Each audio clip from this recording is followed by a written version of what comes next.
नमस्कार मित्रांनो, आज आपण या विषयावर बोलणार आहे. व्यसन मुक्ती या विषयावर आपण बोलणार आहे. आता व्यसन मुक्त राहणे आणि व्यसनाधीन राहणे. आता व्यसन करणाऱ्या प्रत्येक लोकांचा माध्यम वेगळं वेगळं आहे. व्यसनामध्ये भरपूर प्रकार येतात. व्यसनामध्ये प्रकार अशा प्रकारचे येतात की एक आहे ड्रिंक, त्याच्यानंतर आहे सुखानशा, गांजा, अफीम, ह्या सगळ्या गोष्टी येतात. आता या सगळ्या गोष्टी मॅक्झिमम काही पार्टीमध्ये केल्या जात नाही.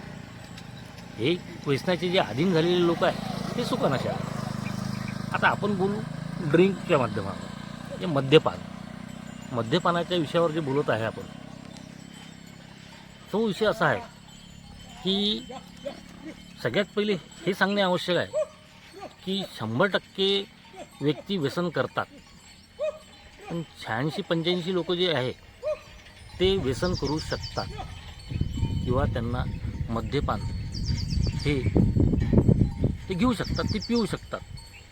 दारू हा विषय त्यांना सुटेबल आहे, पण त्याच्यामध्ये काही 14% असे लोक आहेत ते लोक दारू पिऊ शकत नाही, पण ते या मानसिक बिमारीचे शिकार झालेले आहे. याच्यामध्ये त्यांचा दोष नाही आहे, हे ॲक्च्युली एक बिमारी आहे.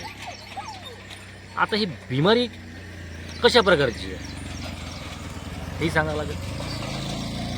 ही बिमारी लहानपणापासूनच आपल्या वागण्यामध्ये, चालण्यामध्ये हे आढळलेली एक बिमारी आहे.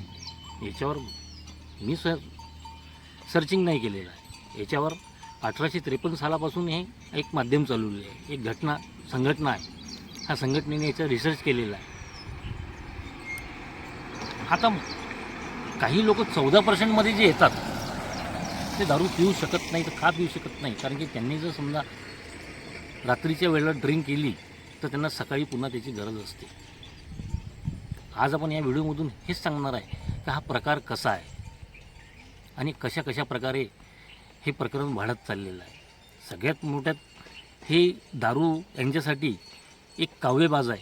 चतुर, चालाक आणि काव्यबाज म्हटले जाते का हे त्यांना त्यांच्या फॅमिलीमध्ये अस्तव्यस्त करणारी बिमारी आहे. तुम्ही पहा, भरपूरशा फॅमिल्या अशा आहे की या मद्यपाशामुळे, ह्या दारूमुळे अस्तव्यस्त झालेले आहे. त्यांच्या फॅमिलीमध्ये प्रगती नावाचा हा विषय नाही आहे, किंवा कुठे ना कुठे त्यांच्या फॅमिलीमध्ये, परिवारामध्ये आर्थिक अडचणी, शारीरिक, मानसिक हे प्रमाण वाढत चालले आहे. आमचा सांगण्याचा माध्यम फक्त एकच आहे की पारिवारिक लोकांना, ज्यांच्या घरात असा प्रकारचा व्यक्ती जर असेल तर त्याची कुठेतरी प्रगती थांबल्या जाते. पिणाऱ्याची व प्रगती तर थांबलेलीच आहे, त्याच्यानंतर पारिवारिक प्रगती थांबलेली आहे.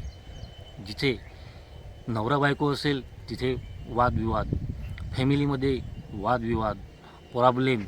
हे प्रॉब्लेम त्याच्यामुळे नाही आहे, हे तुमच्या घराची एक मानसिक बिमारी आलेली आहे. ह्या मानसिक बिमारीमुळे हे सगळे प्रॉब्लेम आलेले आहे. याच्यामध्ये शिकार झालेली आहे फॅमिली. त्याच्यामुळे या मद्यपाशावर कोणत्याही प्रकारच्या औषधी उपचार नाही. औषधी उपचार नाही आहे, अशी कोणती गोळी नाही आहे की बा मला मेडिकलमध्ये गेलो, एखादी गोळी घेतली, मी व्यसनमुक्त झालो, कोणत्या महाराजाकडे गेलो, काही फूकपाक केलं किंवा त्याला लिंबू दिलं, नारळ दिलं, मिरच्या दिल्या. तुम्ही असे प्रकार भरपूरसे करून पाहिले असाल. त्याच्यापासून कोणतेही फायदे झाले नाही. आमचं सांगण्याचं माध्यम फक्त एकच आहे की ह्याच्यापासून अलिप्त आपण कसं राहू शकतो, किंवा आपण या विषयाला सांभाळू कसं शकतो. नेहमी काय होते, आपण दारू पिणाऱ्या व्यक्तीची फॅमिली एक तर मरण्याची वाट पाहत असते किंवा त्याचा उपचार करण्याची वाट पाहते, पण ते उपचार ते घडत नाही.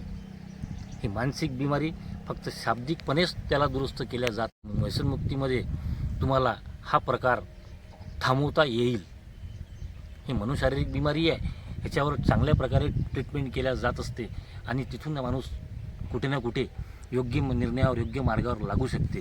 त्यासाठी फॅमिली सपोर्टेड पाहिजे फॅमिलीने जर तेवढे सपोर्ट केले तर जरूर त्या मद्यपाशा बिमारीवर तुम्ही विचार करू शकता आणि तुमचा घरातला एक व्यक्ती चांगल्या प्रकारे घडू शकते. आता नेहमी पाहिले असेल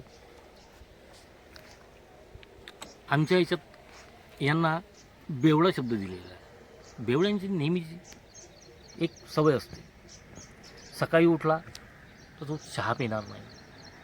सगळ्यात पहिले चहा मांडल्याच्या नंतर घरी फक्त एकच विषय राहते, दादू चहा पितो का रे? नाही, दादू चहा नाही पित, दादू फक्त मी 5 मिनिटात येतो असा विषय घेऊन घराच्या बाहेर निघणे आणि एक 90चा पॅक घेणे, इथून त्याची सुरुवात होत असते. त्याच्यानंतर तो घरी आला तर घरी आल्यावर चहाचा फक्त त्याचा बहाणा राहते. चहा त्याच्या हातात तो दाखवते की नाही मी चहा पित आहे. ते चहा कोणत्या ना कोणत्या कुंडीत कुठं ना कुठं तो टाकून दिला जात असते. मग नाश्त्याची वेळ येते, नाश्त्याच्या वेळेस नाश्ता सगळ्यात पहिले हे लोक अन्नपाणी सोडून देतात. यांचं जेवण होत नाही, यांचा आहार होत नाही. आहार न झाल्यामुळे शारीरिक प्रॉब्लेम तयार होऊन जाते. यांची बॉडी रिक्वायरमेंट करते दारू, ओनली दारू, फक्त दारू. दुसरा याच्यात कोणताही सब्जेक्ट नाही. सकाळी उठल्यापासून तर संध्याकाळपर्यंत हे प्रकरण थांबत नाही. याला थांबवायसाठी कुठेतरी याची मानसिकरित्या याला डेव्हलप करणे आणि असा काही प्रकार आपल्या घरात किंवा कुठे आजूबाजूला घडत असेल, ते मानसिक बिमार लोक आहे. यांचा राग करणे, यांच्यावर यांना मारणे, यांना इजा पोहोचवणे, हा प्रकार करण्यात काहीच मजा नाही. कारण ती मानसिक बिमारी आहे. त्यांना मानसिकतेकडे वळवा, त्यांना आमच्यापर्यंत पोहोचवा, हेच आमचे निवेदन आहे.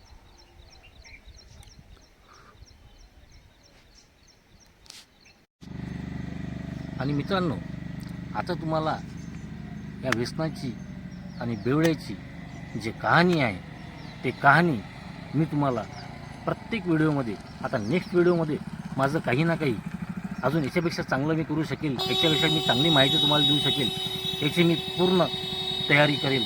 आणि काही प्रश्न जर असेल तुमचे, काही कमेंट जर तुमचे असेल तर ते मला सांगा. काही प्रश्न उत्तरं मी त्याचे उत्तर तुम्हाला चांगल्या प्रकारे मी देऊ शकतो आणि तशाप्रमाणे मी तिथं व्हिडिओ तयार करू शकेल. याची फक्त काळजी घ्या. जय हिंद, जय भारत.